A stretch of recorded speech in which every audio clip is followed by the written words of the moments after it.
My friend told me that the new Legacy Armada Universe Megatron is lamer than the original, and I have to disagree with him on that. This figure is a powerful powerhouse that packs a punch and really stands out among the Legacy leaders.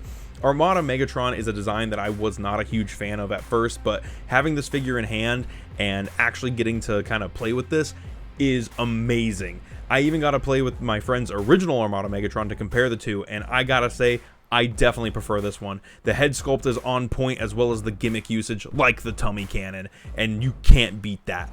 And while it is missing a few, like the lights and sounds and the hand knife, which is molded onto the figure, this guy still is amazing. Here he is with the Star Saber that came from Starscream, and it does look a bit small, but it looks small with Starscream too. So I definitely recommend this guy, at least right now. Here he is with some other stuff like Laser Fire, and of course the other Armada figures, Starscream and Hotshot. Here he is with the last review that I did, Legacy Lift Ticket. Here he is with Lift Ticket's Diaclone friend, Silver Streak. And I wanted to compare this guy to some other Unicron Trilogy stuff. So here's Titan Class Metroplex, because I didn't want to dig out Override.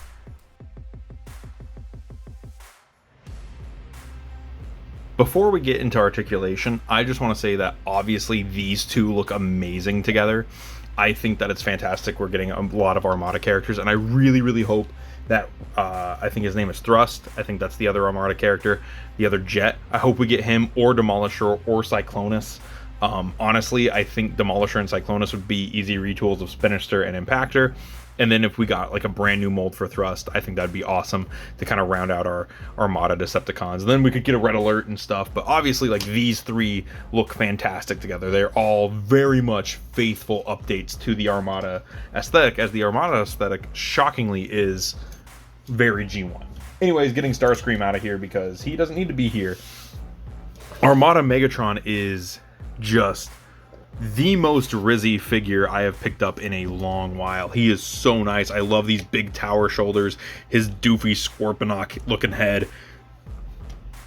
and there's some details about him that are really cool. But obviously you guys want to see articulation. He does have a ball jointed head, so he can wiggle and waggle. Now there is something about his ears, and I'm probably going to end up gluing these ears in because, as you can see, they are really easy to kind of knock and bump out of place. And even recording this, I managed to make them fall out, so I'm probably going to end up gluing his horns in place. And if you don't mind doing the same, it's literally like, the only reason they're different materials because they're that spongy plastic. But yeah, my only major complaint about this guy is that these don't lock in. I really wish that these locked in somewhere. It makes me think that eventually this figure is going to be so loose that these are just going to flop down like that, which is somewhat unfortunate. But like I said, ball jointed head. He has Blitzwing shoulders, so that means these panels move out of the way and then they go forward and then they go out. They are on weird universal joints where they're attached to the back of this. So this shoulder doesn't move at all. This block is static, but the arm can go forward about 90 degrees. It can go out. Ooh, sorry, it goes out like that. And then if you want to have the arm rotated like this, you have to rotate it. So you go, so it's very weird. It's very strange. You can't just move it straight out. You have to move it back and then back out. He does have a just barely past 90 degree bend at the elbow, and then he does have full 360 swivel wrists. Now, his hands are asymmetrical, which I know most people know, because this hand is toy accurate, which means that it's supposed to have like a knife come up and through it, but he doesn't have that function at all, which makes me wonder why they didn't just do two symmetrical hands. I haven't tested to see if this is 5mm compatible, but it is definitely very strange. He also has, of course, the peg on the back of the wrist to accommodate doing like a cannon hand or something. I imagine that'll be something for Tidal Wave whenever we get that. He has two waist joints. He has a top of the torso joint, which is for the tummy cannon, and then he has a full waist swivel. Now he has ratcheted hips that go forward and back, and you can move the cannon around to get a little bit more back, but he has that non-ratchet outward movement. He has a thigh swivel. He has, ooh, nice clicky ratchets at the knees to go for a 90, and then he has a very cool ankle rocker, and I love when they do the detail like that. It does make stuff look very nice.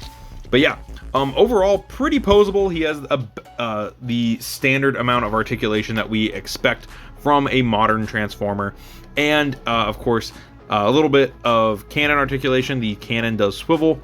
This does come out and it does rotate, so you can, during the tummy cannon, you can have both of these cannons pointed forward. And this is, you can remove this to put whatever you want there. If you have stuff from Red Cog, you could hook it up there probably.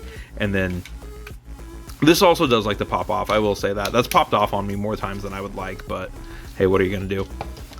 Yep, but that's it. That's it for Armada Megatron's articulation. A very, very cool figure that is definitely a upgrade to the old one's articulation. If you don't care, having messed around with this and the old figure earlier today, since my friend has the original one, and being able to straight compare them right out of the box, if you are just wanting something that is Armada Megatron but can pose, this is really cool. This is the figure for you. But if you want something that's gimmicky and has lights and sounds, then yeah, the old one obviously wins. But yeah, for me and my shelf, where I am just gonna have this guy kind of standing up with Starscream and whatever other Cyber Unicron trilogy figures they put out, this is the one. Now, the transformation for Armada Megatron is shockingly simple for how big he is. I think it's been a while since a leader was this simple. The arms simply tuck away into the shoulders, kind of how people wanted Scourges to work, and then the faceplate flips out from the chest, a little bit different from the slider, but after that, he's basically the same as the original Armada Megatron. He does have these added little blocks that lock the shoulder in that stash in his armpits, but after that, in a waist turn, he's basically done. Just a matter of collapsing the feet, folding out the panels on the legs, and then squishing the legs up into the shoulders. It's a very nice and easy transformation, and I've had this guy for maybe an hour, hour and a half, and I've transformed him 6-7 times already. It's so much fun to get him from robot to tank and even back again. And might I add, what a vehicle mode this is. I think it's clearly taking inspiration from Generation 2 Megatron with that bright olive green and the little bit of purple poking out in a couple spots, but that doesn't detach from the fact that this is a nice and very accurate rendition of the Armada Megatron tank mode with 5mm peg ports where the Minicon ports used to be. Obviously, it has tank rotation, the turret can lift, and it even has the missile launcher that can fold up, or at least what used to be the missile launcher, and it does spin now. And obviously you can take the top of the turret off, you can lift it up, you can do whatever you want with it really. It's just a 5mm peg. This guy does also look very, very good with his fellow Armada compatriots, Starscream and Hotshot. And hopefully that means it'll look amazing with Optimus Prime too whenever we get Armada Optimus, which I want that, very much so. Yeah, the tank mode is fantastic. It's just as good as you remember it. It looks stupid accurate to the original one, and if that's what you want, that's what you're getting. You are getting an Armada Megatron tank mode with this. You slap some blast effects on here and this tank comes to life as well from blasts here, or you can get a little silly by adding them onto that missile launcher. I always like the fact that Megatron could just shoot directly behind himself too. All in all, Armada Megatron is a fantastic toy. This is something that I think is super fun, super posable, and if you grew up with Armada like I did, this is obviously a must buy for you. It's the Megatron. It is the Armada Megatron, and I don't think that there's a better way to describe that. If you have Starscream and Hotshot, or even have Optimus Prime on pre-order, then obviously this is going to be a must buy for you. If you're on the fence about this guy and are going, oh well, it's just not for me, I don't really like Armada, give this dude a shot. He is fantastic, he's packed with play features, and he is fun. Let me know what you guys thought about this guy in the comments below, and I will see you in the next one. This has been Bots Obsession.